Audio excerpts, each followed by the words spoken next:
ஒரு வருஷம் கழிச்சு என்னை இப்போ எதுக்கு கீழே எடுத்து வச்சிருக்க? உங்க அம்மாட்ட நான் தான் வேணும் அப்படின்னு சொல்லி அடம் பிடிச்சி வாங்கினேன். ஒரு 10 மாசம் யூஸ் பண்ணியிருப்பேன். அதுக்கப்புறம் நான் 7-8 வருஷமா மேலே தான் இருக்கேன், செல்ஃப் மேலே தான் இருக்கேன். இன்னைக்கு எதுக்கு என்ன எடுத்து கீழே வச்சிருக்கேன்? நானும் உன்னை நம்பனால உன்னை கேட்கணும்னு நினச்சேன். நீ டெய்லி குளிக்கிறீல்ல, எனக்கு அட்லீஸ்ட் வாரம் ஒரு டைம்னால எடுத்து என்னை குளிப்பாட்டி வைக்கலாம்ல.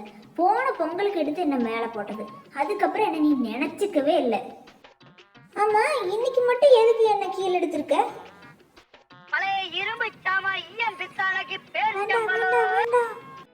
வணக்கம் நண்பர்களே, எல்லாரும் எப்படி இருக்கீங்க? மேக்ஸிமம் எல்லார் வீட்லேயும் பார்த்தீங்கன்னா செம்பு பாத்திரத்தில் தண்ணி வச்சு குடித்தா ரொம்ப நல்லது அப்படின்னு சொல்லிட்டு எல்லாருமே செம்பு பாத்திரத்தை வாங்கி வச்சுருப்போம். செம்பு பாத்திரத்தில் தண்ணியை வச்சு குடிக்கும்போது தண்ணியும் டேஸ்ட்டாக இருக்கும், உடம்புக்கும் நல்லது தான். ஆனால் அந்த பாத்திரத்தை கழுவும் போது இருக்கிற கஷ்டம் இருக்கே, உடம்புக்கு நல்லது தான், ஆனால் கை வலியே வந்துடும் போலைங்க. இன்றைக்கி இந்த பாத்திரத்தை விளக்குறக்காக செங்கல் பொடி எடுத்திருக்கோம். அது கூடவே பார்த்திங்கன்னா 2 எலுமிச்சம்பழம் எடுத்துருக்கோங்க. எலுமிச்சம்பழ சாறை செங்கல் பொடியோடு நல்லா கலந்து பேஸ்ட் மாதிரி எடுத்துக்கணும். எலுமிச்சம்பழ சாறு பத்தல அப்படின்னா அதோடைய வாட்டரும் சேர்த்து இந்த மாதிரி கன்சிஸ்டன்சிக்கு கொண்டு வந்துடணுங்க.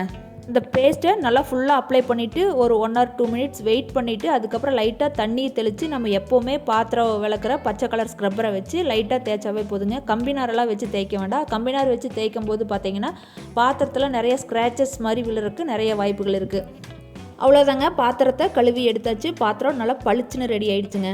இதுலேயே இன்னும் உப்பை பயன்படுத்தினா ஈஸியாக கழுவி எடுத்துடலாங்க. ஆனால் சீக்கிரமே பாத்திரம் கருப்பாயிரும். பட் இந்த மாதிரி உப்பு சேர்த்தாமல் கழுவும் போது பார்த்திங்கன்னா 1 or 2 daysக்கு நல்லா பளிச்சுன்னு இருக்குங்க.